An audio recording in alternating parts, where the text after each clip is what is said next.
2025 সালের জুলাই মাস। ইরান এক অদ্ভুত অভিযোগ করে বসে। চলমান গাজা যুদ্ধে ইসরায়েল ব্যবহার করছে কালো জাদু, কাব্বালাহ ও লুসিফারিয়ান তন্ত্র।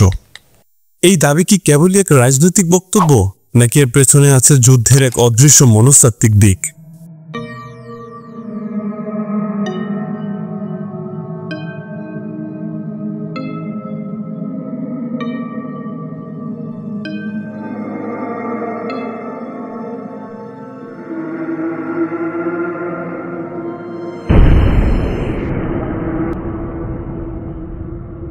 একজন জিউইশ হিস্টোরিয়ান বলেছিলেন, কাব্বালা isn't just spirituality, it is political mysticism, often dark and controlling. Kabbalah Hebrew শব্দটির অর্থ উত্তরাধিকার সূত্রে প্রাপ্ত জ্ঞান। ইহুদি মিস্টিসিজমে কাব্বালা এমন এক ফিলোসফি যা সৃষ্টিকর্তা ও আত্মার গোপন সম্পর্ক ব্যাখ্যা করে। কাব্বালার প্রধান গ্রন্থগুলো হল জোহার, সেফার ইয়েত্তিরা, সেফার হারাজিম ও গোয়েটিয়া।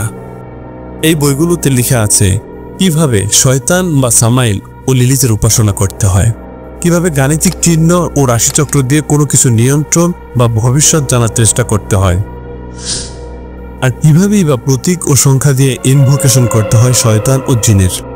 কাব্বালা বলে, আলো ও অন্ধকার অর্থাৎ ভালো ও খারাপ শক্তি দুটি পৃথিবীতে সমানভাবে বিদ্যমান এবং মানুষ চাইলেই এই শক্তিগুলোকে নিয়ন্ত্রণ করতে পারে এই সকল প্রতীক ও সংখ্যা জাদুমন্ত্রের সাহায্যে, কারণ সকল কিছু সৃষ্টি হয়েছে বর্ণ ও সংখ্যা দিয়ে।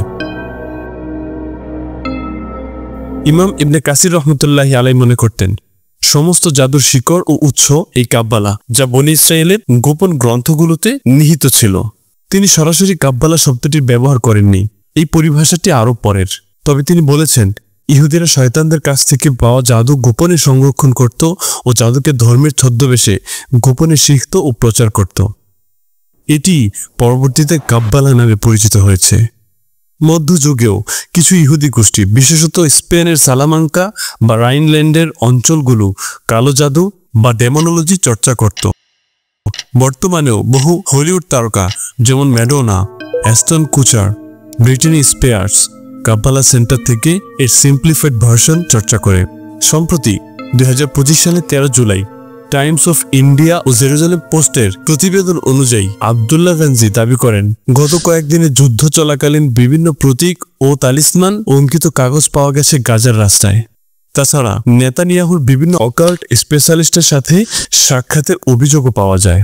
এর আগেও 1973 সালে ইসরায়েলি গোয়েন্দা সংস্থা মোসাদের বিরুদ্ধে সাইঅপস পদ্ধতিতে অভিযানের তথ্য ফাঁস হয়। ইসরায়েলের ল্যাব নামক স্পেশাল ইউনিট রয়েছে যারা শত্রুর উপর মনস্তাত্ত্বিক প্রভাব বিস্তারে কাজ করে। তারা V2K টেকনোলজি এর মাধ্যমে ব্যক্তিকে বিভ্রান্তও করতে পারে। গাজা থেকে পাওয়া প্রতিবেদন অনুযায়ী রাতের আধারে বিকট অজানা শব্দ, অজানা গন্ধ, অস্বাভাবিক আলো, বিভ্রান্তিতে ভোগা, এই সবই সাইকোলজিক্যাল অপারেশনস, যার মাধ্যমে শত্রুর মনস্তত্ত্ব ভেঙে দেওয়া হয় অদৃশ্য পদ্ধতিতে। ইসলামী ইতিহাসে অনেকবার দেখা গেছে শত্রুরা কেবল অস্ত্র নয়, জাদু, জিন ও অকাল্ট পদ্ধতিতে মুসলিমদের ক্ষতি করতে চেয়েছে। রাসূল সাল্লাল্লাহু আলাইহি সাল্লামের যুগেও ইহুদি গোত্র বনু কুরাইজা গোপনে জাদুবিদ্যা করত। নবী সাল্লাল্লাহু আলাইহি সাল্লামের ওপরও একবার জাদু প্রয়োগ করা হয়েছিল।